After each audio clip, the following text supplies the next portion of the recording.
Once upon a time in a quiet valley, wrapped by green hills, there was a small African village where people lived close to the earth.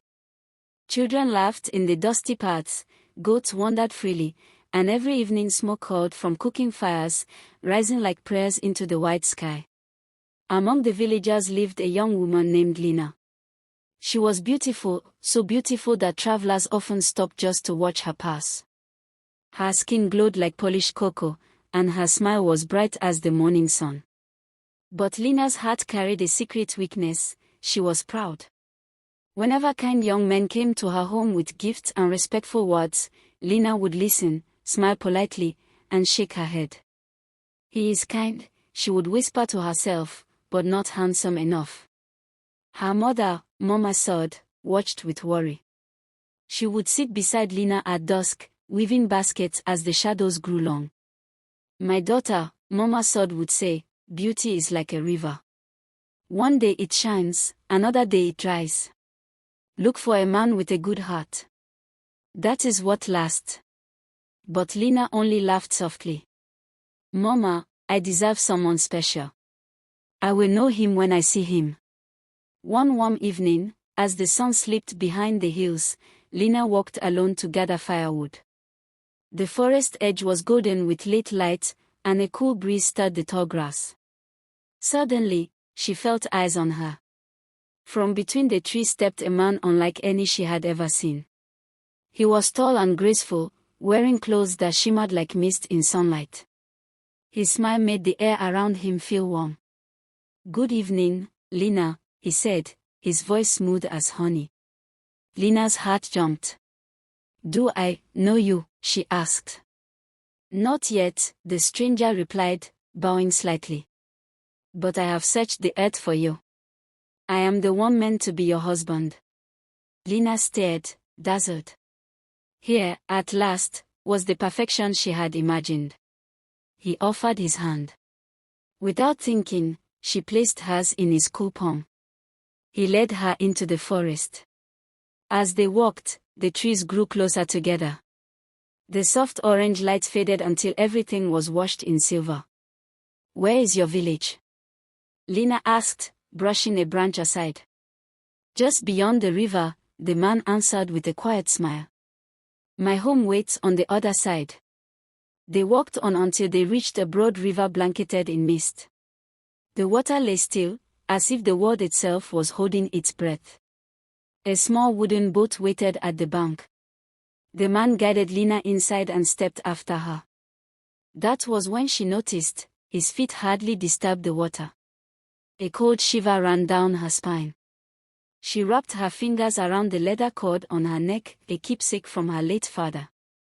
"Why is it so silent here?" she asked softly. "Because my land is a place of peace," the man said, eyes shining pale as the moon. The boat began to glide across the river on its own. The air grew colder with every heartbeat. Halfway across, Lina looked again at her companion. To her horror, the edges of his body were fading, turning thin as smoke.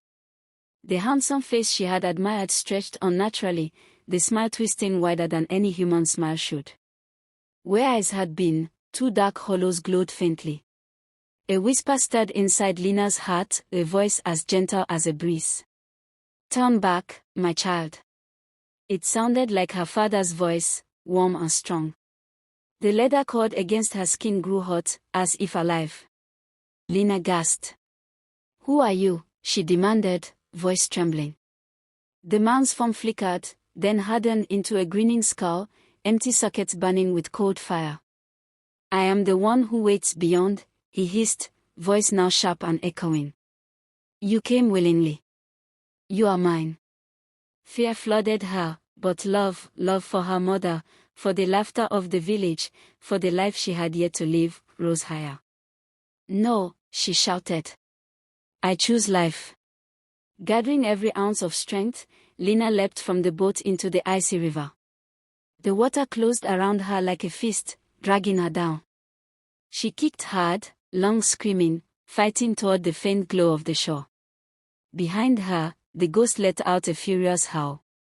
The mist spun into a dark spiral, pulling him back into shadow until his voice was nothing but an echo. Lina broke the surface, gasping, and crawled onto the bank, shivering and soaked. She ran through the forest, branches whipping her arms. At last she saw the familiar shapes of huts glowing in firelight. Mama Sod was outside, well written across her face. When she saw Lina, she rushed forward, wrapping her daughter in a warm embrace. "My child. Where have you been?" Lina clung to her, tears mixing with river water. "Mama. I almost lost myself.